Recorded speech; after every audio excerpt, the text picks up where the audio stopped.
Y'all, please go check out that Truckin' Chub Z, man. The dude is and especially when him and Shad get on there. Him and Shad got a chemistry, bro. It's almost like peaches and herb, bro. They got this thing going. Yeah.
Yo, what up with it? What up with it? What up with it? What's going on? Alpha Rule in the building. What up? First one up in here. What up, Alpha Rule? What's cracking with it, bro? What's going on with y'all, man? How you feeling, shit?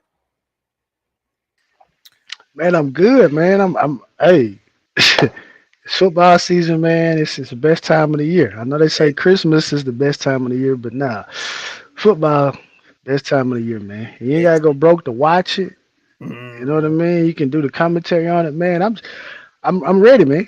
I'm ready to Yes, get to it. We got a big weekend of football ahead, so let's get to it, man. Let's go ahead and let's upset a particular group of people right now. You know what I'm saying? So let's upset a particular group of people right now. The goat in the building. What up, man? What's going on, man? We about to upset respect it something. to check it. I mean, look at it. Yeah, I mean, look.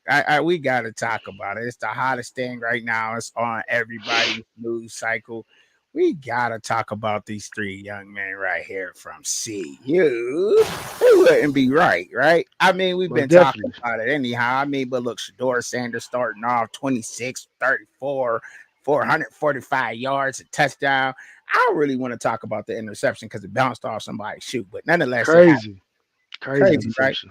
Crazy. Crazy. That was weird, bro. That was weird. I mean, Shador Sanders, bro. I mean, like, and everywhere you look right now, they're saying Shador Sanders is a for sure top 5 pick, for sure top 10 first round pick. And I gotta tell you what, man. Shador is a great talent, and the draft works in certain ways, and certain. What up, QB in the building? What up with y'all, man? What up with y'all? How y'all feeling out there in the chat? It works in certain areas in certain ways. It was the first game against North Dakota State. Um, I still seeing a lot of things that I seen last year within this team, though, Shad, and that's kind of scares me a little bit of what's going on. I hope he's not dropping back this many times a game and throwing for this many yards.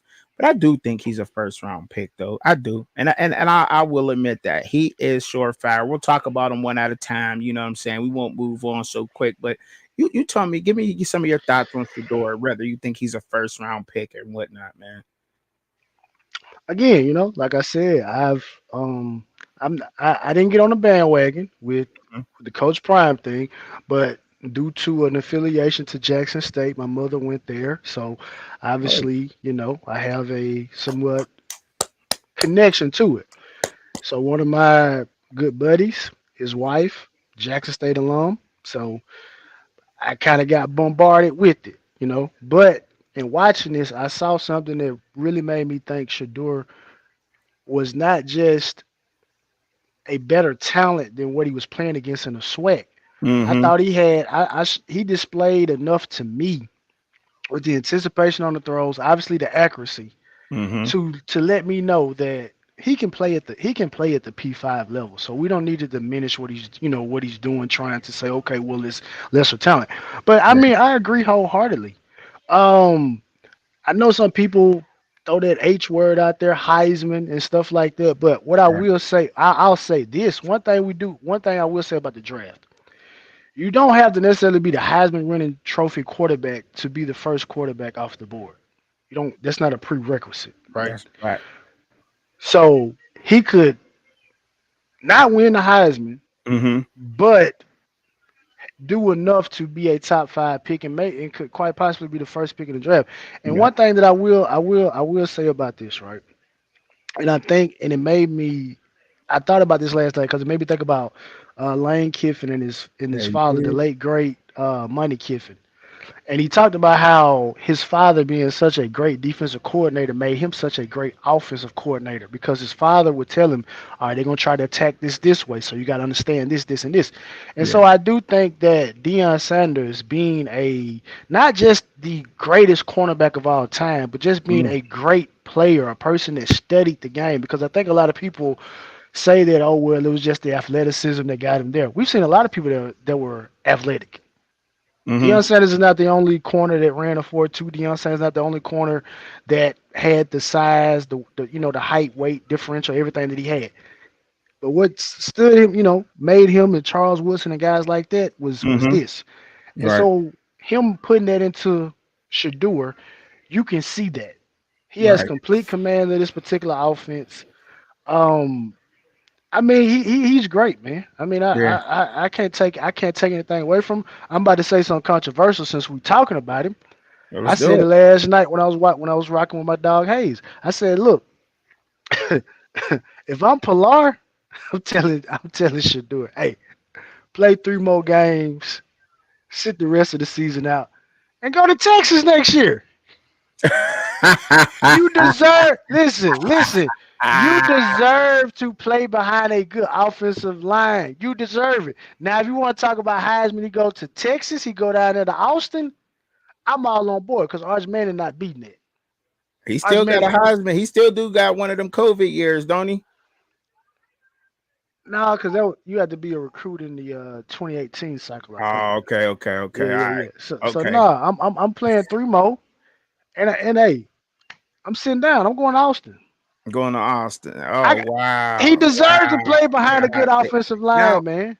now I will say this because Al Farouk's in the comments, but Al Farouk always has some great takes. I mean, he be dropping knowledge. A lot of the guys drop knowledge over there. Shout out to everybody. You know what I'm saying? To me, anyhow.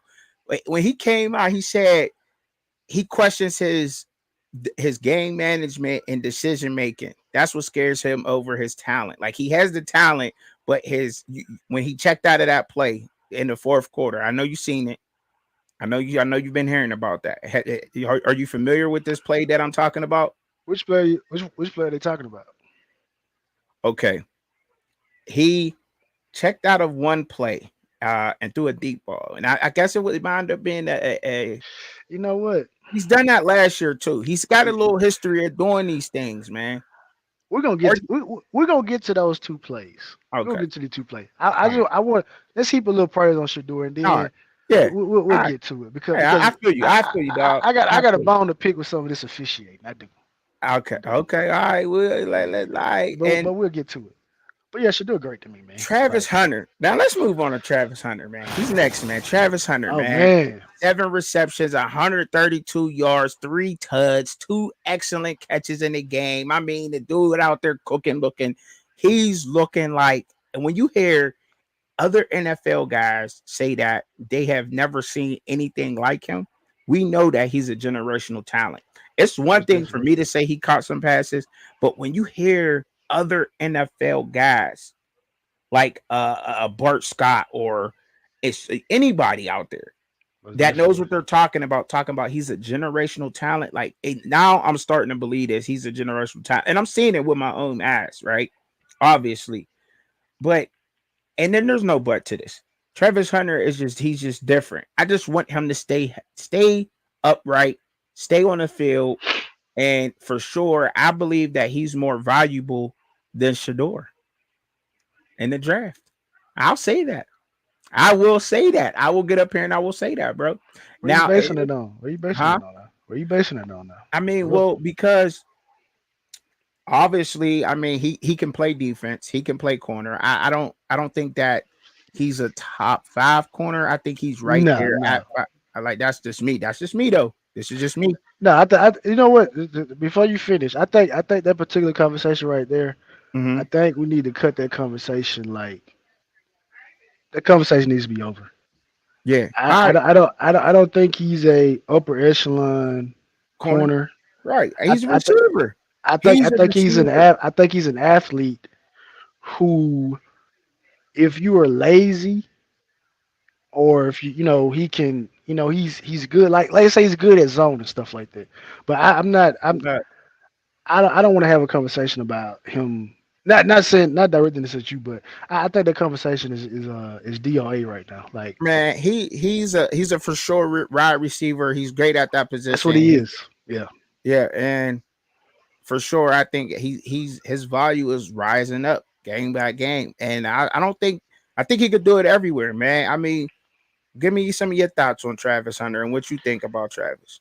I mean, not the last night because I know, we were on a panel, had a conversation, asking about who the top receivers in college football, and obviously we put some guys ahead of Travis. But I think last Mhm. night again, we kind of again, like I say, it's still a high right now because you saw it last night. Just saw it. Now, Luther Burden, Mizzou, they played last night, Mhm. and I don't. People are not talking about what Luther Burden did last night the way they're talking about what Travis did. And Luther Mhm. Burden is the number one receiver on his particular team. Concepcion at NC State played. He got 3 touchdowns, right?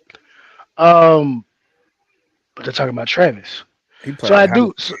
Yeah. So with that being said, I do think that yes, I think we can really have that conversation that Travis is because again, going back to high school again, I don't follow Mhm. recruiting a lot, but I know a little bit about it. And Evan Stewart was the number one receiver that came out that particular year. He and Travis came out the same year. Okay. And the general consensus was that if Travis Hunter would have just said, "Look, I'm a receiver," he would have been the number one receiver that particular year over Evan Stewart. Okay. So I think right now, until someone tops it, right now after week one, you have to say Travis Hunter is the best wide receiver in college football right now Yeah, I mean, because it's he hard to because he argue. because he did it different ways. The first touchdown, the guy you saw the guy was outside once he made his turn. So you're not gonna get me. You don't. I've already out leveraged you already because you're playing to the outside. You're playing closer to the sideline, so you give me a free spin back inside, right? Good So point. boom, I got that. Your safety he ain't got no speed. So then we get to the second touchdown where again, people say he gets a little handsy out there, but again, the DB got hands too. I know they call a little bit more on DBs than the offense, but let the guys play, man. But that was a great. And then obviously the third touchdown pass catch. I mean, honestly, bro, you cannot find five guys. I mean, again, we may be talking like, obviously, again, it's a high right now, but you'll be hard pressed to find NFL guys I can do who what he. have the ability to make that particular catch. Mhm. The concentration was immaculate. The coverage was immaculate. Him getting his feet down and making sure he was in bounds. The Yeah. ball placement, like that was like every single person involved in that play, from the quarterback to the receiver to the DB, everybody played perfectly. There's no other way that you could do that. Yeah, man. Because 9 times out of 10, I don't mean to cut you off, 9 times out of 10, that's not a catch. That kid, he's just great, man. He's great. He great at what he do, man. And right now, you right, man. We after week one, he got to be the best out there right The now. best out there. As of what we're seeing on tape after week one, and I know everybody's playing scrubs, however you want to say that, but if that's the case, who did Mizzou play again? I can't remember who they played, I'm not sure but who Mizzou played I last night. believe Luther Burton fumbled a snap, something like that. It was a pass or something like that. He had a fumble in that game. Nonetheless, he fumbled in the game. That goes against him, right? Yeah, It's yeah. on the stat sheet. Unfortunately, yeah. Concepcion, Big game. big game. He played He's his ass off, yeah, man. full And whole athlete, whole and athlete. still nobody in that country is mentioning how hard, except North Carolina State YouTube channels and reporters are talking about what Concepcion did. Yeah, He lit West Carolina ass up. He did it. and And as a Miami fan, I have to say again, right now, you're the betting favorite. You're the best receiver in the ACC. Until yeah, proven otherwise. man, listen. And there's some competition out there, but Most definitely. I've done a little evaluating on receivers, bro, and I must say I've seen more out of Travis this year than I seen last year. So he's definitely got better than last year. I will say that because I evaluated his last year talent, but what I seen this year, I seen a little bit of Trey Harris. I seen his route running. I seen his playmaking ability. It's went up a notch, bro. I'll just say that. And yeah, but Travis Hunter, he's a for sure. He Yeah. for sure first rounder. Like you can't miss on that guy. You just can't. You can't miss on Travis Hunter. I agree. But the major mainstream media is not talking about Jimmy Horn Jr. They just talk about him because he was the leading receiver on the team. They're 7 not yards away, or was it? It was either 7 or 1 yard away from 200 yards. Like, 2 yards away from a 200-yard game, 7 receptions, 198 yards, 1 touchdown, and they don't talk about the significance of his 198 yards and how he opened up that defense. They needed every one of those yards. Yes. We're gonna get to that. We'll get to that. Yes. We'll get to that. Yes, bro. Every last 198 of Jimmy Horn's yards, and look, the way he got those yards, the way he created for that play, his playmaking ability was On next the same level, play, bro. But but regardless, it was still next level for him to. Oh no. I'm not disparaging it. Yeah. I'm just saying, like they Pat Schumer, whoever's upstairs, they said, look, hey, they're not. It's running again. Man, listen, because it was there, and Jimmy Horn Jr. meant so much to that Colorado game, North Dakota State game, than what a lot of people are giving him credit for. Maybe because hopefully he keeps his consistency with his gameplay, because he definitely opened up a lot for that offense, Shedeur, and with Travis, and for them to do. I mean, let's face it. Jimmy Horn, let's just say it, bro. We round shit off, bro. He had 200 yards on the game. I mean, to be honest, he dropped the pass that would have got him 200. Right. Truth be told, he dropped the pass. You know that would have been a 200 right there. So yeah, let's go ahead and just say, look, you had 200. You had yards 200. Had 200 in the game. You are the leading receiver in college football right now. And that's crazy, Jimmy Horn. So keep doing your thing out there, man. And so let's talk about it, because you obviously it's on your mind, and I'm gonna let you go ahead and I'm gonna let you cook on it, because you started to bring it up, but then you left it alone, right? How significant was Jimmy Horn Jr. in this game? I mean, Jimmy Horn. I mean that was the most important thing about it. I mean, you're looking at the formation. See Pat Schumer put him and Travis on one side together. So you're already saying, look, I'm putting pressure on your defense. You got to pick who you want to guard, because Travis can work underneath and Jimmy Horn can work over top.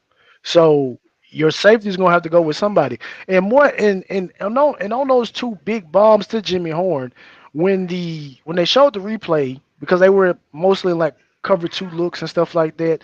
Yeah. You would see the safety is immediately going to get over top of Travis. And it's like, y'all are going to leave y'all middle linebacker trying to run the middle of the field with their fastest player on the team. Now, obviously, later in the game, they made an adjustment. But, again, it goes back to pick your poison. So you want to jump on Jimmy? All right. We're going to give you 3 touchdowns to Travis. You know what I mean? But I will say this about Jimmy. Again, that you're going to people see that on film now, right?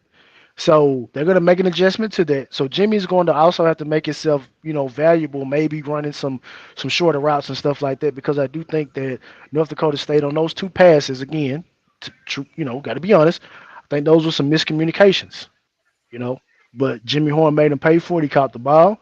huge plays and stuff like that. But it is going to be interesting to see how his role looks moving forward the rest of the Mm-hmm. season, and can he be a consistent number two guy, right? Yeah. Because I think he, obviously even though he had the most yards, but we know who the number one receiver is. So he's going to have to show that look, I'm the number two guy, right? So Mm-hmm.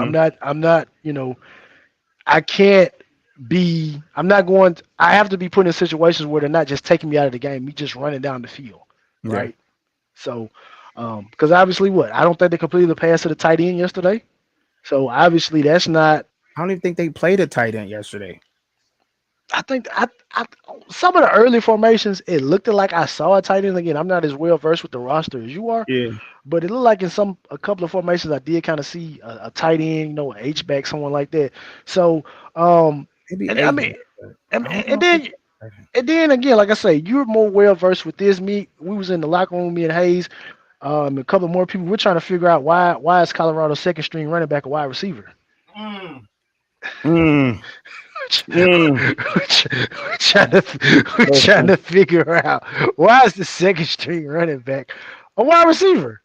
I have no clue, bro. I can't answer that. I think I don't know if they were just trying to fill things out and try to use it for this North Dakota State game. I can't answer that. I don't know. I'm not even going. That's what I'm gonna get out here and say. I don't know. I Yeah, just don't know why they would do but, that. I but don't but know. you know what? Again, like I said, listen to a couple of post game shows last night. I heard people again. And this is what I have. This is what I had to realize. I saw that firsthand last night. I Mm-hmm. realized that there are people again who have admitted this, so I cannot disparage them or jump on them like I do people who are more versed in college football. But they were speaking like, bruh, how in the world did this happen? Like how was a game with North Dakota State close? And I'm literally thinking to myself, like, y'all are not a tier one or even a tier two team. When you're Coaching. tier three and lower, you it's going like this is the most successful FCS program in the modern era. They're the Right. most successful. They are going to play a tier three and below team the same exact way Mm-hmm. because the separation a tier three team is how y'all are comprised. And that's Y'all have a very strong quarterback and two receivers. Y'all don't have a run game. nope. Offensive line is not as dominant. Y'all don't have a tight end that gets involved. Mm-hmm. So so and to be respectful, I'm giving them tier three just on the strength of Travis and Shador, and I have to throw Jimmy Horn there. That's the only reason I'm giving y'all tier three. Because in any other world, y'all are a tier four program. I get that. Just looking Sure. at the makeup of this entire thing. So yes, you are going to be in a game like that with the most successful FCS program in modern history. I get that. And I respect that because I know that it's going to take time to build up. I'm not one of these super fan guys that don't realize that we may get to a bowl game. We may get to a bowl game. And after what we saw yesterday, if that's like a little bit of indication of what's moving forward, we may get to a bowl game. May. That's not my record. You know my record prediction. And I look, I'm not mad if that happens, but you know my record prediction on the season for CU. I'm not one of these guys that's like, oh yeah, they're gonna win the conference and they're gonna win that 8-9 games. Like it take time to get there. It's year two, 40 new guys, two new OCs in the DC. Like dog, I mean, OC and the DC, it's gonna take time to build up over there. And when you look in Alpharu to answer a question, Jimmy Horn had 3 deep balls, and you said it was 3 deep passes, and they were on blown coverage, and the middle linebacker never turned and run, and that's where we were just talking about that. Shad had broke that down a little bit. Alpha, I don't know if you had sent that out after or before he said that, but they were putting Travis and Jimmy on the same side. So like pick and choose which one do you want to go with. Obviously, they were picking Travis Hunter, which was leaving Jimmy open on that coverage, right? You know what I'm saying? So and you on a linebacker can't cover Jimmy Horn Jr. So I think that's what we were saying, but I'll have to look at the film, play pause it or whatever. But just off a quick evaluation, that's what was said. I just wanted to let you know that. I don't know if you had caught that or not, Alpha. Thank y'all for being up in the chat, though. I appreciate everybody out there watching, man. Make sure I hit that like button, share the stream, and all that good stuff. But yeah, man. I understand what's going on with this team, Shad. I really do, man. And I try to tell people this all the time that are CU fans, like, it's going to take time. We're not going to see a 8-9 win season yet. That's not going to happen. It's not going to happen. The offensive line, I even in my pregame yesterday, I just noticed that I got to start just standing on shit that I say, bro. That's one thing, you know what I mean? Because I'm not wrong all the time. I got to start just standing on the shit that I say. Because when I did the pregame, I talked about Hank Zelinskis and how Hank Zelinskis was going to get picked on during the game. If I was North Dakota State, that's what I would try to do. And that's exactly what happened. Hank Zelinskis that pocket was collapsing, and they were pushing Hank Zelinskis back into Shedor's lap. Go and watch the film, rewind it if you want to, but you'll see that happening. And I think that a lot of people in college football is going to do that. So maybe they're probably going to work out. And let me give some props to Jordan Seaton while I'm talking about the offensive line, because Jordan Seaton did a hell of a job yesterday. He did a lot better than what I expected him to do coming out. He looked prepared. He's probably going to still have his bumps and bruises because he's still a rookie as far as college goes. But damn, he played a damn good game yesterday. Khalil Benson played how I expected Khalil Benson to play. I did a little film breakdown evaluation on Khalil Benson. I knew that Khalil Benson wasn't everything where it was cracked up to be. So yes, when you watch the show of Truck and Chubby getting cooked on Coach Hayes' show, and he kept on talking about me and getting the one sack with Khalil Benson and everything, and I said, yeah, it looked good on paper. What you got to say about Khalil now? He already let up one sack, and it's the beginning of the season. So everybody that was talking that ish, let's talk about it, because he let up one sack already against North Dakota State. He was letting pressures get to his quarterback all last year. And who was making up the difference for Khalil Benson? In my opinion, it was none other than Matthew Bedford. Matthew Bedford was his better half. That's why he always was on the same side as Khalil Benson. That's why they tried to get Matthew Bedford to go to Colorado University, and it didn't happen. Matthew said, I'm out of here. Bedford said, I'm out of here. I'm going to Oregon. I'm going to go play up Oregon. That's what happened. I mean, watch the film for yourself. Don't take my word for it. It's on my page. You can scroll down a couple and you can go watch the Khalil Benson breakdown, or you can go watch the film yourself. Go watch the games and look for Khalil Benson, and you'll see exactly what I saw last year. Lots of pressures, being pressure on his QB, being collapsed in the pocket. He did maul in the run game sometimes because that's his strength, is the run game, which CU is not doing enough of.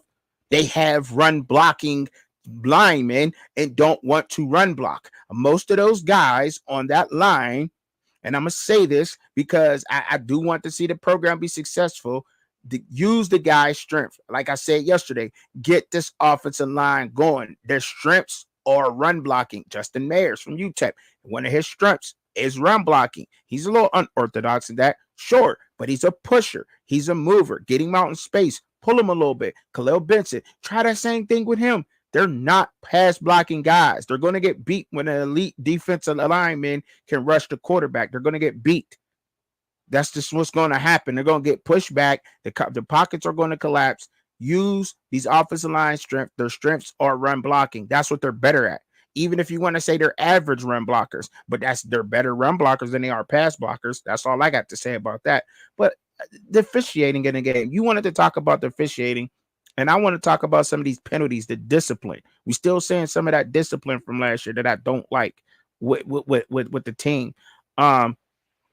It's particularly the call with Shiloh, man. That was unnecessary. He almost got 2 penalties yesterday. He got 1, but he almost had 2.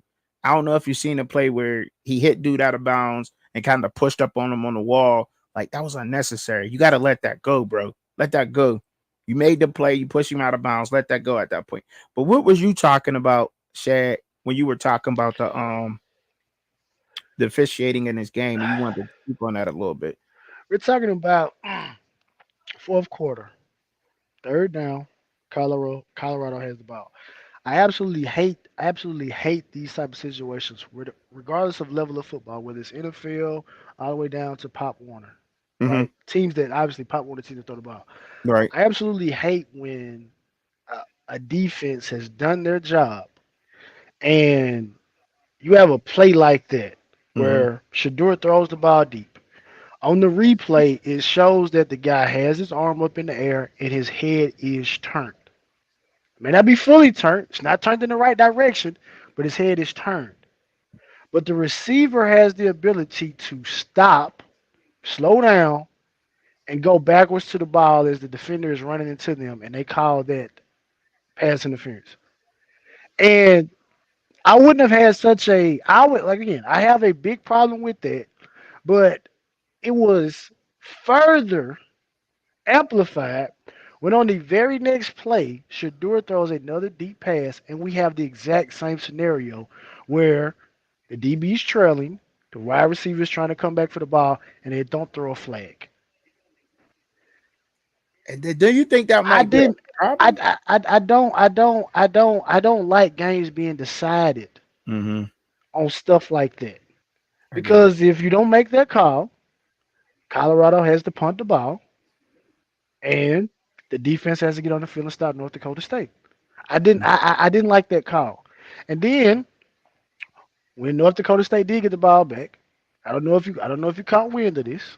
I haven't seen I've seen a couple of people make mention of it. Right before they threw the last pass that got them down to like the 5 yard line, 3 yard line. The line well I let me not give out titles because I don't know all the officials in their particular position. But anyway, the official that spots the ball, Yeah. he's standing over the ball. The official that's behind the quarterback, you see him do the little motion to run the clock. Hmm. The other official has not even stepped away from the ball to put the game back in play. 2 to 3 seconds had gone off the clock before he stepped away from the football, and North Dakota State was able to throw the ball down the field. Mm. So On the Hail that Mary. that right there to me was like, why you should be away from the ball before Hmm. before the guy or as soon as he rolls it, boom, you backpedal, you out the way. But he stood there 2 to 3 seconds, and then he backed away. Then North Dakota was able to snap the ball, right? But again, Mm. not to take anything away from it, I think it was a good game. I really think that North Dakota State they really shot themselves in the foot because this game could have went either way. I mean, Yeah. it was really like that. I felt like right before the halftime, and we spoke in depth about this, where you get a turnover Hmm. and then you have a situation where you're in the red zone and you North Dakota State because going back to the discipline of it all, you all get two back-to-back penalties and put you out of position to actually go for a touchdown. I thought some of their play calling in the 10 to goal line from the 10 yards on in, I thought they got a little conservative with some of their play calling.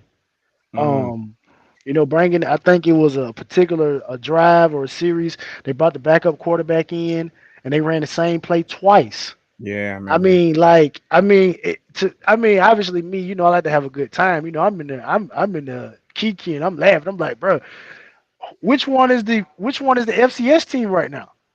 Because North Dakota State is North Dakota State out here just trying stuff. They done brought the backup quarterback in the game to play against y'all. So it's like, who is the FCS team here? Well, You know what I mean? well, that's their they do that. They do Yeah, that. yeah, yeah. Right? But again, like I said, I'm not ashamed to admit that I don't know what's going on from an approach or an attack standpoint from North Dakota State. But I do know that they are the most successful FCS program in the modern era. I do know Okay, that. I get that. I So, get that. but but but yeah, man, it got they got they. I mean, again, you know that they're running man. You had success on a wheel route, crossing routes were there, stuff like that. So I think North Dakota State really could have put this game away in the first half and just really had Colorado, on their heels if they had been a little bit more aggressive. I don't know if you want to chalk that Mm-hmm. up to this the first time head coach. Because again, I talked about that earlier on the panel. they I definitely they talked they about that earlier. they went too conservative too soon. Mm-hmm. It's like you're the again. Obviously, Colorado's on the P5 level, right? Mm-hmm. P4, obviously. But as a program, y'all are more successful than them. So usually the more successful programs, they have that ability. Look, I'm going to step on you because that's what successful teams do. Mm-hmm. And it almost looked as if like, all right, we think we got them. We can kick a field goal, and it's like, bro, y'all are leaving Jimmy Horn wide open on the opposite. Y'all don't have the luxury to go conservative, and y'all are leaving the fastest guy on either team wide open. Open. You know what I mean? You know what I mean? Wide open. Yeah. But Wide open. And you're right. They shot themselves in the foot. They probably should have been a little bit more aggressive. I ain't mad at them no, for man, what they did. And then to close this out, Colorado did get the win. A win is a win. a win is a win. But They next want to week know. against uh Nebraska, it's gonna be tough. It's gonna be But you know tough. what? Chuck, and I'm gonna say this. I heard somebody say this, right? I can't remember what show it was on. I heard somebody say this. And then what they said was Nebraska hasn't even played yet. Right. So it's kind of almost premature to assume that Nebraska is the big bad wolf, and we don't know what deficiencies they have because obviously they're going to be Mhm. rolling out a first time quarterback in Dylan Rayola, and Mhm. people have their opinion about him. Obviously, a person can change, but they talked about, hey, when the going got tough, he got the going. You know what I mean? So, and I'll say this, I felt like again, I didn't watch as much You're right. Colorado. I didn't watch as much Colorado as you did, but I do feel like they played the run a little bit better than they did last year. I saw them actually filling some gaps. Bentley and Yeah. Trevor Wood. Hey, not gonna hold you. I thought Trevor Woods was black. So Why you when say so that? no because I'm sitting there like y'all are like people are talking about him. You know what I'm saying? And usually, and then I'm not trying to come off as racist or anything, but usually when people are like talking about people and it was it was a mixed Yeah. bag. Like some people felt he was a little bit better than what people say, and then some people say like no, he's not. So usually it's like that type of commentary is not had about a white guy. You know what I mean? Yeah. So when I saw him, I was like. Oh, he white. I thought he was black. And then he got a name that could go either way. You know what I'm saying? Like you could Trevor you Wood. can see you can see a black Trevor Woods, you can see a white Trevor Woods. But I think they played pretty well. And obviously we know Nebraska's gonna want to try to run the ball. So and then no 97, what they call him the block bully, number Yeah, 97. Dozy. He just I bro, he made a magnificent play. It was third down. Like North Dakota State had blocked it up perfect. The running back, the hole was there, everything. He was easily gonna get a first down. And my man hit the swim move and got there, made the tackle. So as as as putrid as that defense looked at times, I have to again, I'm all Hmm. bias aside, trying to be presented in a good way. There were signs and there were flashes yesterday that a couple of tackles for losses. You know what I mean? Didn't necessarily have a sack like that, but a couple of tackles for losses. I said, man, that's something they could build off of. Hmm. You know, Hmm. so if he's gonna play like that, if Bentley's going to take it, elevate his game, and keep getting better week to week, I think this defense could round into something that is solid. Right. Right. Solid. And to be honest, that's all they need because their offense is at a point where it's like if y'all can get us two stops a half, I don't. who's gonna beat us? I don't think you're right. I think, but I think where the problem was lying was with the DBs. I think a lot of people's concern is with the defensive backs. Like they say the linebackers trash. Um, and everything. But the DBs is the concern, I think, right? What is Shiloh? Shiloh was letting up some yards, bro. wasn't closing in I don't on that defense. terrible angles. Yo, listen, but he made plays, he made tackles, right? He I made ain't some gonna lie. Again, the hardest thing to do as a defensive player is make an open field tackle, and yes, and he made a couple of them. he Shiloh made made a he's few a of hell of them. a tackler. Now, when it come Yeah, to yeah. when it come to pass coverage, that's where the problem lies. But he's a hell of a tackler in the open field. I even like the play where he came up in the box, fought off a tight end, and got a tackle right then and there, sealed that edge up as a safety. I like that play from him too.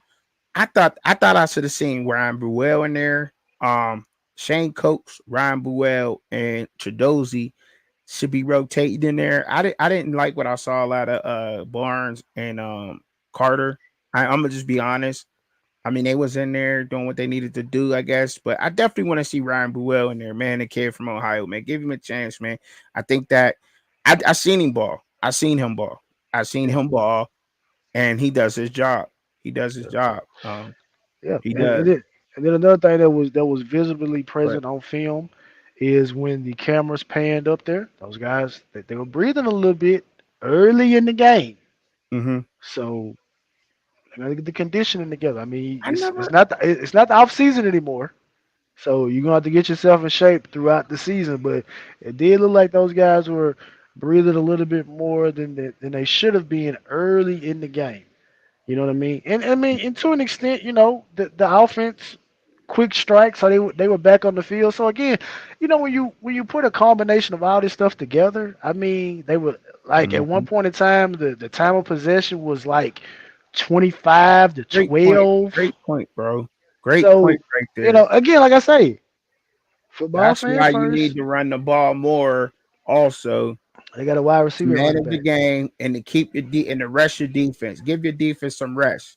That's important. And give that defensive line, your front six, front seven, a good rest. That's another reason why you should run the ball more because you need those guys to perform well. And I'm glad they gave Jeremiah Brown a little bit of burn yesterday too. I think I Hey, talked about that in my pregame, man. and shout out to Charlie Arfordall. Oh yeah, Charlie Offerdahl, man. He catching a lot of flack too out there, man. I don't know what how he's starting over a wide receiver. What does that say about the rest of what y'all got? Y'all gotta Bro, listen. Y'all got a what's your walk record on prediction? I starting never running asked back. you what's your record prediction for I season. I don't know, never asked you man. that question. I don't know, man. I can't predict this, man. I don't know the players. I don't know what they're doing. All right, fair Get at enough. me. Fair Get at enough. me other, but give me week 3, and then Week then maybe three. I maybe I can conjure something up then. All right, I got you, bro. I got you. All right. No sad, man. I'll see you. So the next thing we got up on here, man, up on the slate is see players getting a fifth, sixth year. Should players get a fifth year of eligibility if they stay at one school?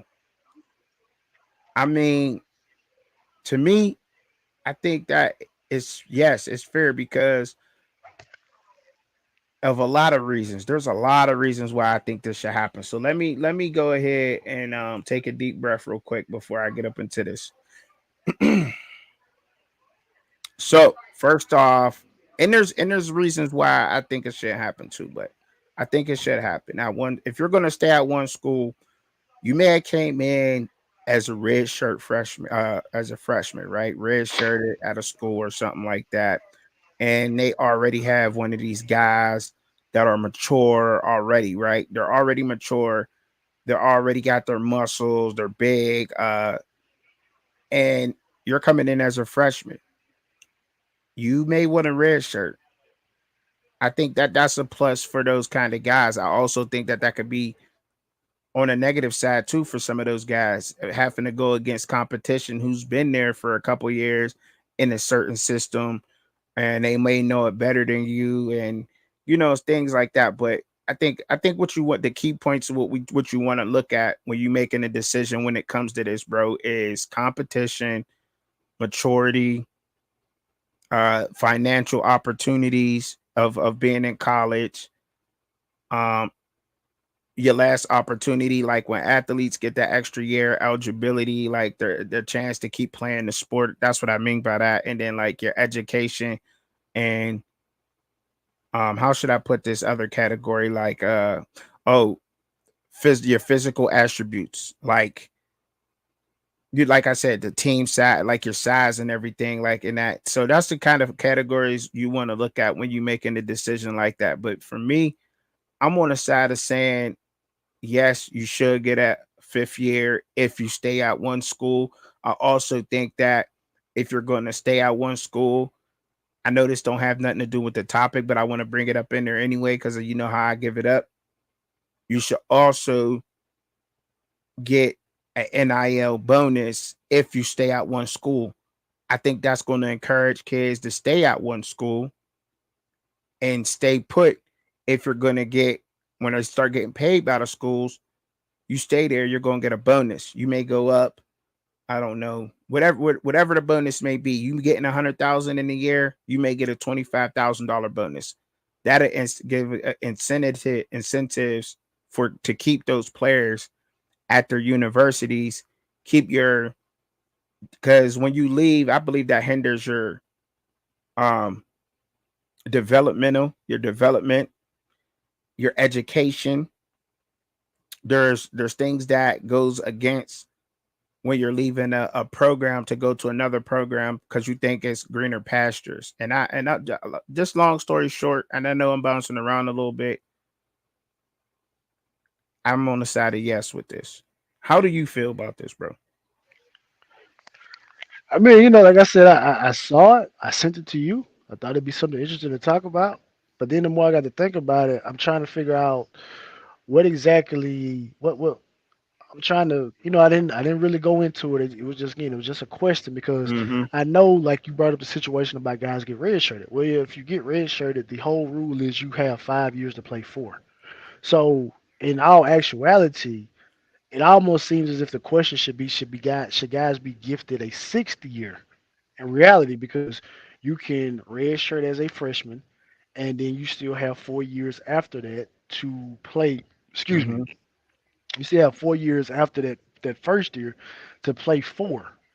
So I mean I don't I don't I mean I honestly I don't know exactly what it is that they're trying to do here. What is there an objective that they're trying to accomplish? I mean, I honestly don't know because in reality, if you get redshirted or if you get a medical or if you get hurt one particular year, then they're automatically, well, not in all cases Mm-hmm. because some injuries, it's a little tricky, but more than likely, if there's a reason that you miss an entire year, you don't play in 4 games, Mm-hmm. you know, you're gonna get a 5th year. It's I just think about whether or not you want to exercise it or not.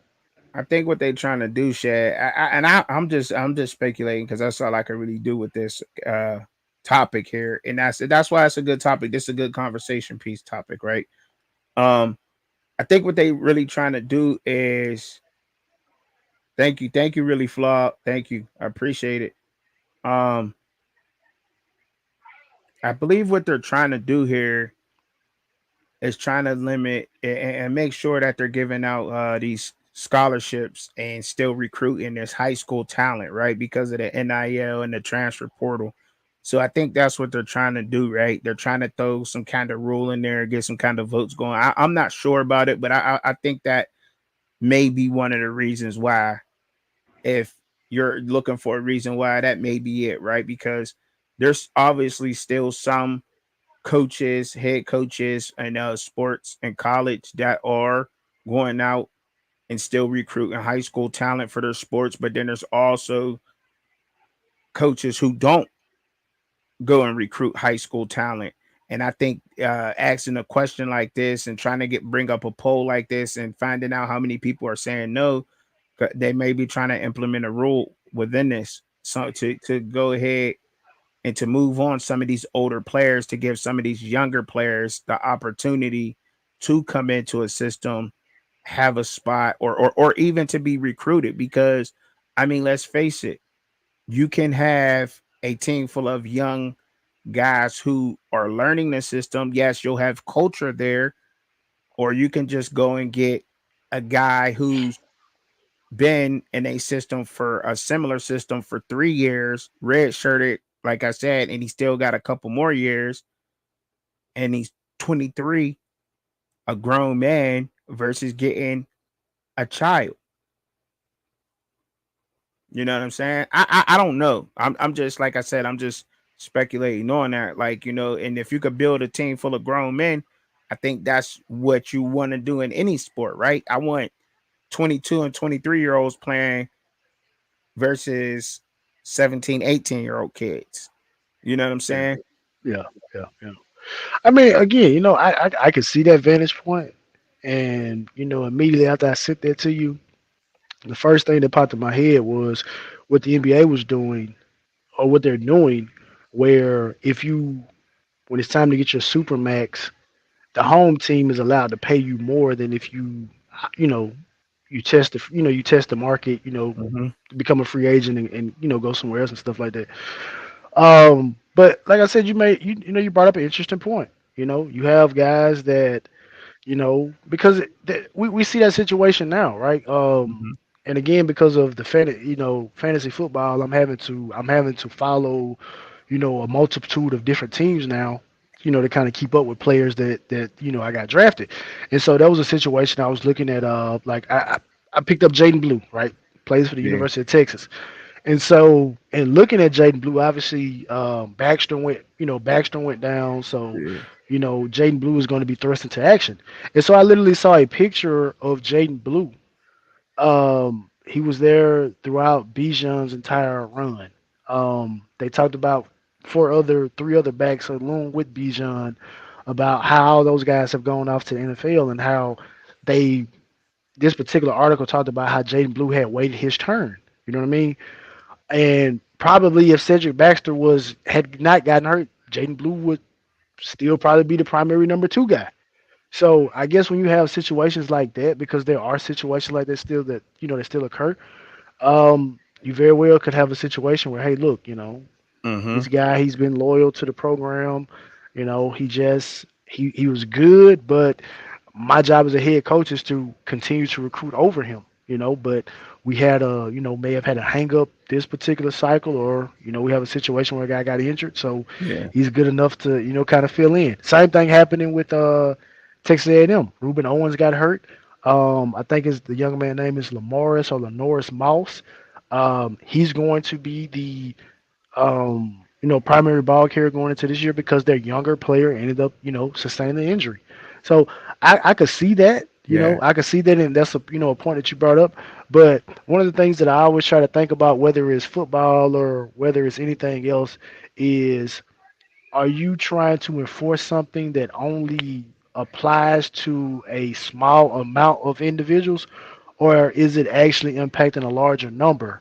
Mm. And until I can actually see that, I'm kind of like, No. hey man, you got to go where you need it and not where you want to go. Right. Right. So I mean that's the way I look at it. You know what I mean? Right. Yeah. And I mean, Uh, and, but and I and I uh, do, but Cook, and man, let me change headsets real quick. yeah, go ahead and do what you gotta do, man. Do what you gotta do, huh? Let me get him down off the stage real quick, cause that's all good. He'll be back. But yeah, man, I mean, look, shit, man. I wonder how y'all feel out there. The couple of people that's still with me and watching, I appreciate y'all, man. Make sure y'all sharing it and all that. But how do y'all feel about that? I mean, there's a little poll from CBS Sports or whatever, and the majority, 53% people said yes, and 40% people said no. You shouldn't get an extra year of eligibility for staying at one school. I think it should be rewarding these athletes for that, or whoever. You know what I mean? And obviously, it's athletes, right, for eligibility, but you definitely should. You know what I'm saying? Like, why not? And there should be more of an incentive to stay at one school, instead of, because they want to punish them for leaving. I mean, for going into the transfer portal.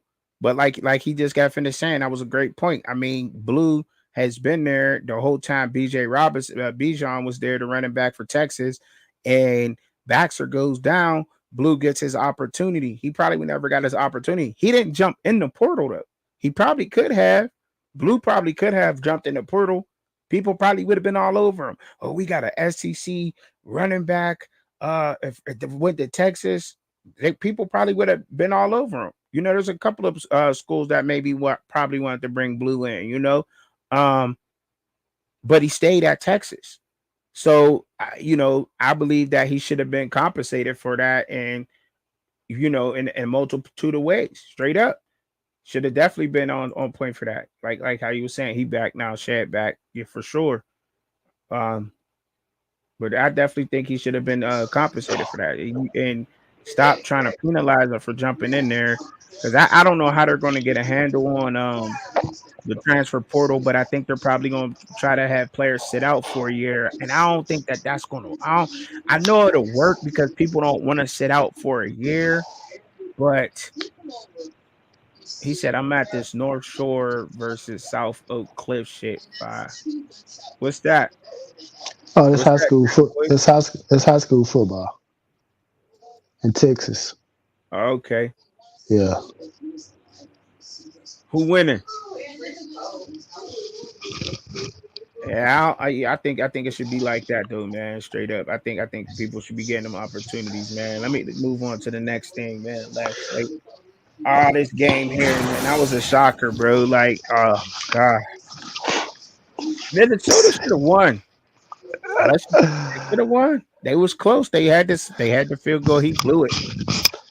You don't want to Man, really rely. I mean, special teams is a part of the game where you want to play. Minnesota definitely put in that work, and all I got to see was the highlights of this game. I didn't get to watch the full game because of work or whatever. Did you get to watch this full game? I just wanted to keep it real with everybody out there. I did not get to watch this. no, I didn't get to watch I didn't get to watch the full game, but I got to watch the vast majority of the fourth quarter. You know, and at times the game got sloppy. Right towards the end, Mm-hmm. Max Johnson had a fumble in Minnesota's territory. I seen that on Um, highlights. yeah, so he had that fumble. Then there was another fumble that I believe occurred. I think it was a Minnesota player ended up. No, Minnesota player ended up fumbling the ball, and another Minnesota player ended up picking up the ball and progressing the ball forward and stuff like that. I think, and that was on the drive where they missed the field goal. And you kind of look at that game and Monday morning quarterbacking. Most people would kind of say, man, you played it right, but then it's like, man, if you got the opportunity to go for it, man. You know what I mean? Don't leave it on, don't leave it in the hands of the kicker. You know, Mm-hmm. both teams played sloppy. From what I saw, again, like I said, I'm watching the fourth quarter. North Carolina just they got Jeff Collins over there, good defensive coordinator, but the tackling needs a lot of work. Max Johnson, he's out for the season. He broke his leg, so they got the other young man. He's going to be in there. Um, and Omar Hampton, he had over 100 yards last night, but it's gonna be tough sledding, man, for him for the rest of the season because I Yeah. don't know if the other quarterback that they have, he looks to be more of a runner in many aspects than what Max Johnson was, because Max Johnson did throw the lone passing touchdown of that game, and Max Johnson, he can make some plays with his legs too. So it's gonna be tough sledding for Omar Hampton this particular year, which is one of the things that I thought about for him this year. Is like he he's had the luxury the past 2 years of playing with a quarterback that was an NFL guy. So teams were not going to just stack the box against him because you have to respect what he has on the outside. So now that's gone. Yeah. So now it's gonna be tough sledding for him. But yeah, Minnesota had everything to win the game. Had the, like I say, that crazy fumble recovery by the guy for him to run down the field. You know what I mean? Yeah, bro. So, and for the court, for the kicker to miss the ball, miss the kick right there. Um, it was, I mean, it was a sloppy game on both sides, though. Yeah, I mean, I've seen both defenses getting a lot of pressure on the quarterback. I did see that in the extended highlights because it wasn't just the highlights; it was like extended. It was Yeah, probably I know like what you mean. a Yeah, yeah, condensed game or whatever, however yeah, you yeah, want to yeah, put that. yeah, yeah. But Because I that's did probably what I'm see about to the do defensive tonight. line getting a lot of pressure from both sides. They both looked like they played well during the game. North Carolina's defensive front, they look good. They did look good. I don't know. Yeah, I did. Yeah, I did kind of notice that in the fourth quarter. You Yeah, know, they they got did. some size up there, and that's Yeah, one thing about North Carolina is they've under Mac Brown they've recruited well. They've had some guys over there. They just for whatever reason they have not had the core. he blanked out. But yeah, I thought they played well, man. I thought they did a good job, man. And we'll have to see what's going on with them. But Minnesota definitely should have pulled that win off. But I think that was an important win for an SEC team like North Carolina to get the win, especially because of it being out of conference game against a Big Ten opponent. That was important for them to get that win, Okay, bro. Why'd you blank out? Well, I don't know what happened. So you probably got a phone call or something. Something I happened. had I a don't know. phone call. I forgot to put it on Do Not Disturb, but I'm good now. Oh, okay, yeah. It be happening though, but yeah, man. I thought that's how that went, and that's how that rolled, man. But I mean, I look. We got a season coming up, bro. We got a hell of a season that's about to come up. We got a 3 game headed tomorrow coming up. But you got Georgia and Clemson coming up.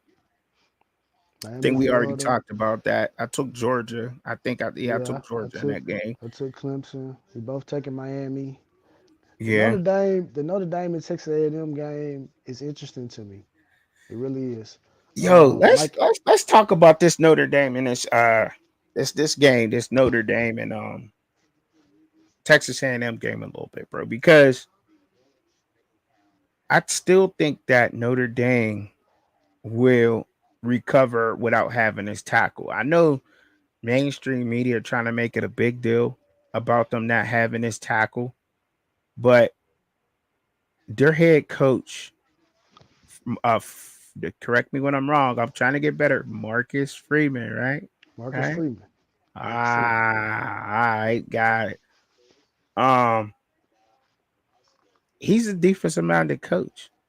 Most definitely. His teams are built on defense. Notre Most Dame's definitely. defense is it. Yeah. That's what that team is built on. It's not built on the offense, the trenches. The offense. It's built on defense. So I think they'll be fine. Notre Dame's defense ain't take those shots. They didn't lose nobody. So I'm rocking with Notre Dame against Texas A&M, bro. I think Notre Dame's gonna take them down. I think that Texas A&M right now have some patching up to do. I think that I mean, and what do I mean by that? Like, I think they need to bounce back from some of the losses that they took. Now I know they got some the highlight their best defensive lineman is supposed to be like Nick Scorton or something like that. How you pronounce his last name? You know what I'm talking about. I don't know. I Something don't like know. that. Like I said, I don't know. That's supposed to be their it's best hard defensive enough lineman. keeping up. It's hard enough Yeah, keeping up that's with the players on Miami. okay. Yeah, but so I think that's like they're supposed to be like their best defensive lineman or something like that. But I think it'll be a good game. I think they'll make it a good game. Texas A&M will. But I'm rolling with Notre Dame in this game, man. I think that they're gonna show up and they're gonna silence a lot of the critics with this tackle situation. Like it's just a tackle. That's all. It's not that big of a deal. I mean, of course you want him to protect your blind side, but I think Riley he'll be fine, man. He can scoot a little bit. Don't sleep on his athleticism. Don't do that. And a lot of people do that with the white guys. They be like, "Oh, he white, he can't run." But I'm not going. I'm not going to be one of those guys. I look at him for the athleticism. And I think he's good enough to get the job done for him in that defense. But this team is built on defense, and I think that they'll get the win over Texas A&M. I'll put it on you, bro. What you thinking about this game? I mean, like I said, this game to me, it can go either way. Notre Dame is traveling down to Kyle Field, so You know, they're not a stranger to playing in front of a crowded stadium. Mike Elko's back in town. Mike Elko Mm, helped recruit a lot of those defensive players that Texas A&M currently has. mm-hmm. He brings a system that those guys were initially recruited to play in, not the system that DJ Durkin incorporated. So I actually read an article. They're very high on the defensive line, right? Again, a lot of these guys are juniors. I know we had a discussion on the panel, a couple of, 2 or 3 weeks ago, Mm-hmm. and I was adamant in saying that, hey, look, these guys have not played up to that particular ranking, so there's no need to give them, a crown that they have not rightfully deserved just yet, right? But Mike Oko's back in town. I think that he's going to get the defense together.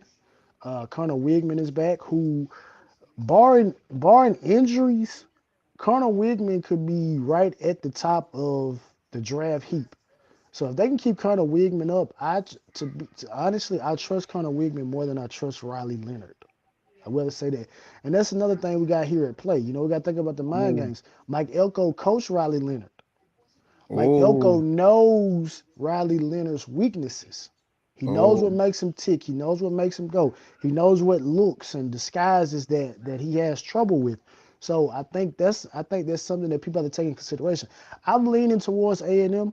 I like Connor Wigman. I know they lost Evan Stewart, but they still have some guys over there. That's one thing Jimbo Fisher could do with the best of them. Jimbo Fisher could get some talent in the building. And when too much talent got in the building, he didn't know what the hell to do, but he can get some talent in the building. Like I said, I know Ruben Owens is down. I know they had some questions and concerns about about their offensive line and stuff like that. But if they can keep Connor Wigman upright, and he has time, I have to take Texas A&M All just right. on the simple fact that Mike Elko is going to know how to attack Riley Leonard, and not taking anything away from Marcus Freeman and Al Golden. Not saying they don't know how to attack Connor Wigman, but the thing about Wigman is Wigman has so little tape out there. He literally has probably 9 or 10 total games of college football, and he's going into his third year in college. So it's kind of hard to me.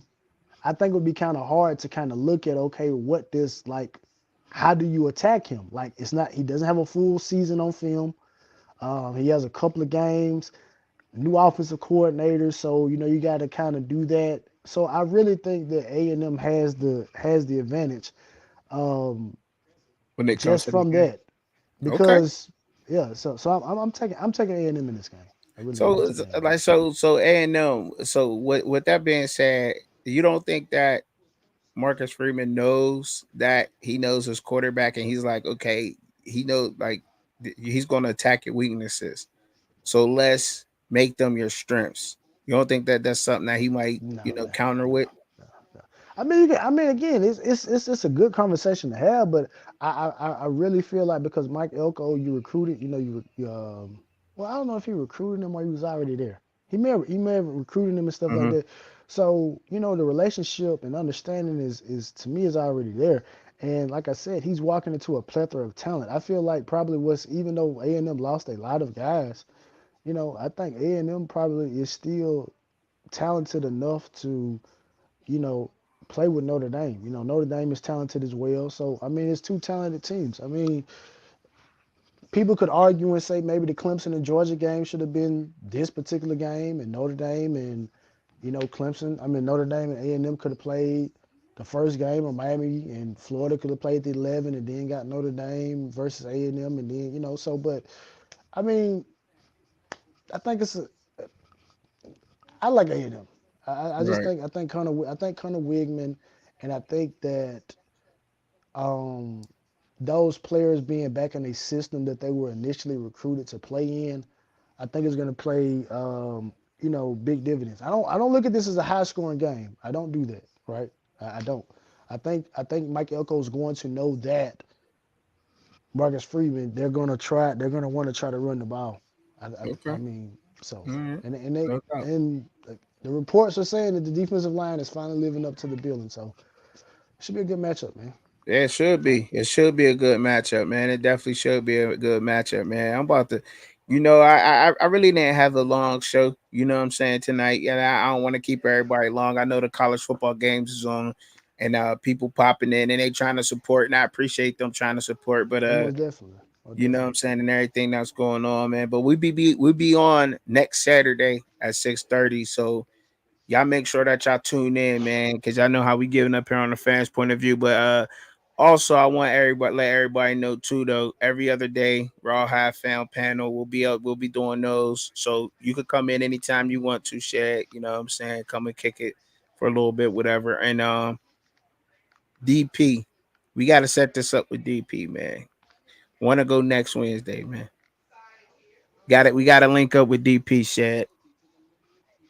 Gotta get this going, man. Gotta get this thing going, man. It's this. See, all the games have been be played, all the weekend games. We've been seeing all the big games, so we'll have a lot of football to break down, and maybe we could start even getting into some of our pro teams, man. Because I like what y'all building over there, in Las Vegas. I like what your Raiders is looking like. I like that. I like what y'all building over there. I think that y'all are building for the future, man. And y'all look good, man. And how would you feel about Shador going to your team, to the Raiders? I mean, I would like it. Like I said, Okay. hopefully we're not in a position that he's an option. Right. Right. Right. I think Minshew could get it done decently, man. I mean, we be Yeah, forgetting that he was the stash and all everybody rocking the yeah, yeah, mustaches. yeah, yeah, And yeah, yeah. it's funny how quickly some people forget, because I guess it's a what have you done for me lately type of mentality, but how quickly people forget how everybody was on the bandwagon and this and that. Like, I mean, he still is that dude that everybody was talking about, the stash. It's in there somewhere. I don't know how he gets back to that point or pull that up out of himself. If that's a coaching thing or if that's some self evaluation that he has to do within himself. But we'll see what it is, man. We'll see what's going on with that, man. But look, I appreciate everybody kicking it, Hey, man. but It was before, hey, but long. before we get out of here, we Mhm. ask one last question before we get out of here. Yeah, what's that? Does Florida State bounce back? Oh, does Florida State bounce back? I look. I honestly think that Florida State does bounce back, man, from that, because I don't think that. I just look. I think that Georgia Tech is better than what people think. I think Oh, Georgia most Tech. definitely, most I definitely. think, but I think Georgia Tech has not gotten the credit that they deserve, yo. I will say that, bro. Honestly, I think, and just looking at it, the way that they dominated, literally the line of scrimmage and the trenches, the way that they were able to run the ball at will, um, the gameplay of Hayes King, the way that he played in that. I look, bro. I honestly, I don't think that it was a first game fluke. Um, I think that Georgia Tech is just that good this year, because they didn't look bad last year. What did Georgia Tech finish last year, bro? 7-5, 7-6, something like that. Yeah, so I mean, so they're due for a nice 9-3, maybe 10-2 type of season, right? Yeah, You would yeah, say, yeah, they do for one of those they kind of pop up. seasons. So Georgia Tech is definitely one of them better teams in the ACC this year, man. I definitely would say that, and they're looking like it for sure. They came out looking like it, but I did think that Florida State was going to take a step back this year. That this is my opinion. I did think that, and I did say that they would early on. I don't think that they'll have a losing record uh at all. I don't think they'll be a 5-7 Florida State team, but I think they'll drop a couple games this year. They'll be right battling for the top position right there around where Georgia Tech is. That Georgia Tech loss is going to wind up hurting Florida State later on in the season. That's my prediction. Yeah, yeah. And one last question. Your boy, he came back. What did you think about Jalen Daniels' performance yesterday? Or did you get to check it out yet? Or What, K State, Kansas game? yeah, Kansas, did you? Oh, the Kansas game. Whoo! Did you get to see him? Jalen I Daniels saw. for Kansas. Yeah, I mean, I saw a highlight of him, and I thought I about you. I mean, said, "Dang, I didn't look. that's your I guy." watched the extended games, man. Look, dude looked it. damn, he looked good, man. But I tell you what, he looked good. But Devin Neal looked like he just a damn grown man out there running the ball, man. I mean, Oh yeah, listen, he got me 2 touchdowns listen. yesterday. And Jalen Daniels, Mason, he looked good, man. He looked all right, you know what I'm saying? But that was against, I don't want to say inferior because Man, hey, everybody got that type of game. who they played, but look, man, he looked all right, man. He looked all right. Jalen Daniels looked all right yesterday. He didn't look bad to me. I gotta watch it in depth again, but who kept popping out on me was Devin Neal. Like the his decision making at times had hindered the team. A couple plays, I thought I seen a couple plays, but that was in the highlights. Like I said, I didn't see the whole game. It was extended highlights. I must say that. And but Devin Neal was able to open that offense all the way up. And them trenches for Kansas is different. With their schedule, Kansas may. I know we said that there may not be an undefeated team this year, but Kansas may not lose, bro. Kansas may not lose. That'd be interesting. That'd be They may interesting. be 11-1, 12-0 team, man. Kansas may not lose, man. Devin Neal just looks like a full grown man running the ball. Like he opens up everything. Like how, in order to account for Devin Neal, you got to load the box. You don't want to load the box on that team because then you don't want to sleep on the receivers because they'll get it done too on you. Um, Yeah. Dang, the white boy good, man. That white, the right receiver. You know who I'm talking about. Number 11. What's his name? I don't know him, man.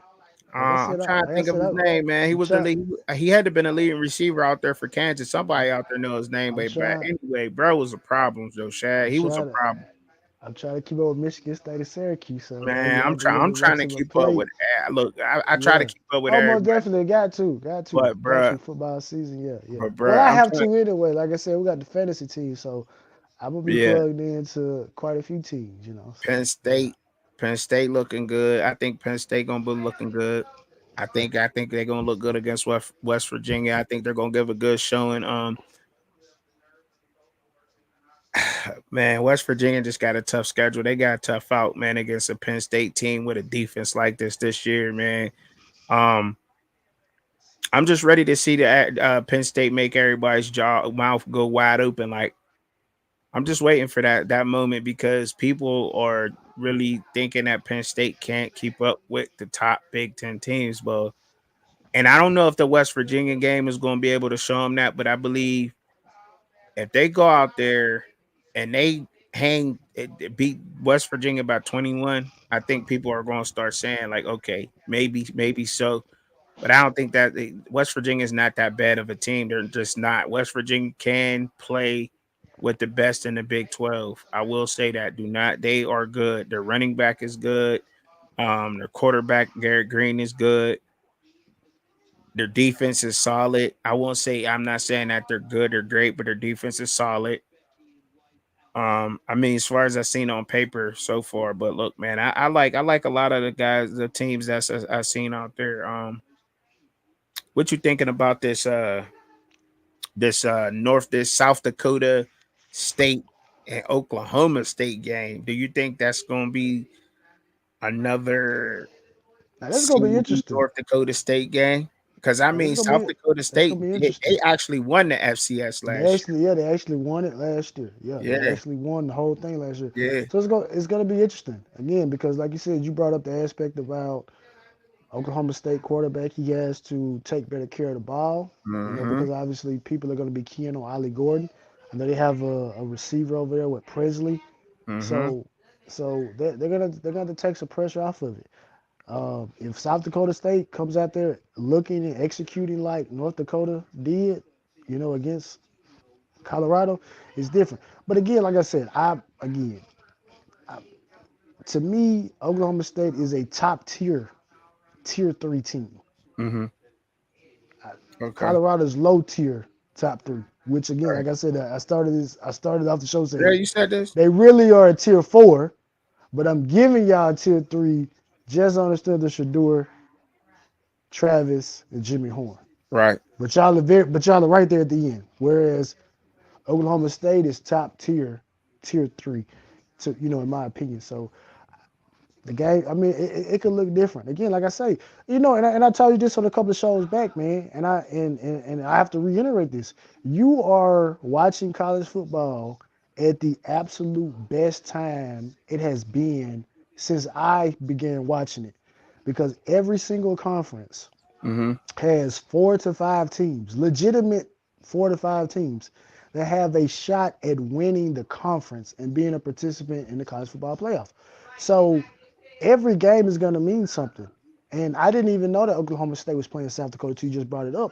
So to me, that brings up a whole other conversation topic that people are going to have, because people are going to be looking at, well, how was Oklahoma State going to do against South Dakota?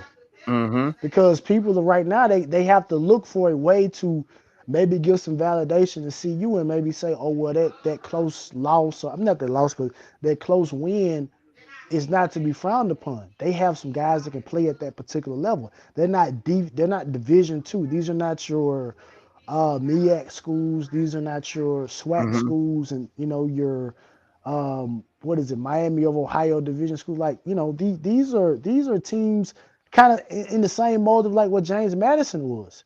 James Madison was kicking butt at that level, and they went to the P4 level last year, and they kicked butt there.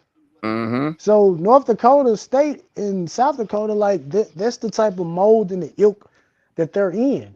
You know what I mean? They Yeah. just they just happen to be the bully at their level. But if you give us a chance, we'll come up there and beat you. Right. That's a So fact.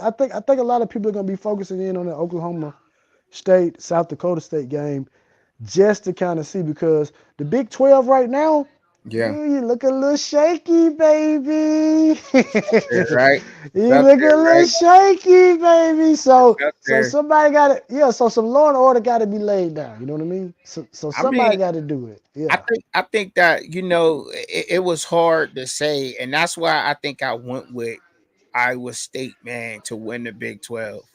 That's why I went with Iowa State to win the Big 12, man, because of exactly what you just said, being shaky.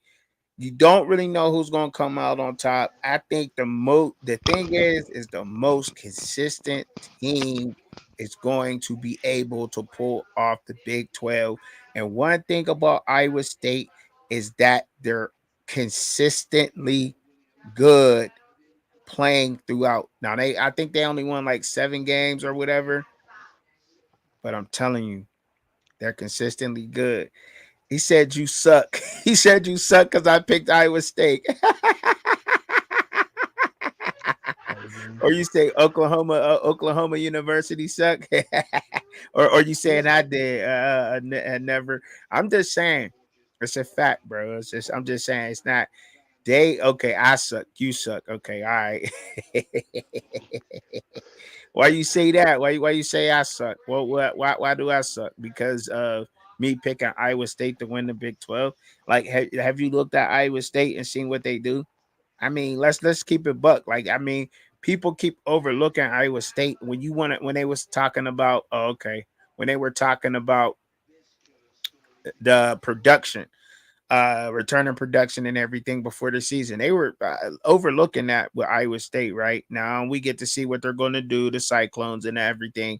But they have good coaching over there. That is a well cultured, good coached football team who people are just they're just going. It's going right over your head. People are just overlooking this team constantly, constantly, constantly, and they will kick your ass. They will kick your ass. That will happen. That will happen. You get on the field with an Iowa State and you think you just about to go out there and roll over them, and then they'll wind up beating you. It's been done. But South Dakota State versus Iowa State, it's going to be a good Oklahoma State. I'm sorry, versus Oklahoma State, and that's going to be a good one because they actually, like I said, they actually been winning that FCS champion, and my Pittsburgh Steelers, we picked up a offensive lineman from the Jackrabbits, big ball, big ball. Now I ain't gonna look. One thing I know about my team and my head coach for the Steelers, bruh, is We don't pick up no just anybody. So for Mike Tomlin and to want to go after this offensive lineman from South Dakota State University, that says something about what they putting out over there, how they developing that talent over there at South Dakota State University. And when they get on the field with Oklahoma State, okay, we'll see. Because they actually been winning the FCS. They are the team that beat the snot out of the team that almost beat Colorado. Yes. They put it on them. Something serious with their best players on the field. Yeah. So it's gonna be a it might be a better game. Might be a good one. But they did lose some players to the draft, but we'll see. We'll see, because South Dakota State got a range for right now, man. But you suck. Whoever is NEVRU troll, you suck. Get out here. You get out here. Don't spam my comments. You bum. Get out of here. Go play with yourself in your mom's room, you loser. Fuck out of here with that. You at my show, watching my show. You watching the fans' point of view, you fuck. Get out of here with that. Talking that shit. Get out here talking that shit, boy. You know what I'm gonna do? I'm gonna do this for you. I'm gonna do this for you. Put your little ass in timeout. Fuck out of here. Fuck out of here. Put your little ass in timeout. Fuck out of here, boy. Talking that shit. Come in here talking that shit. We don't do that.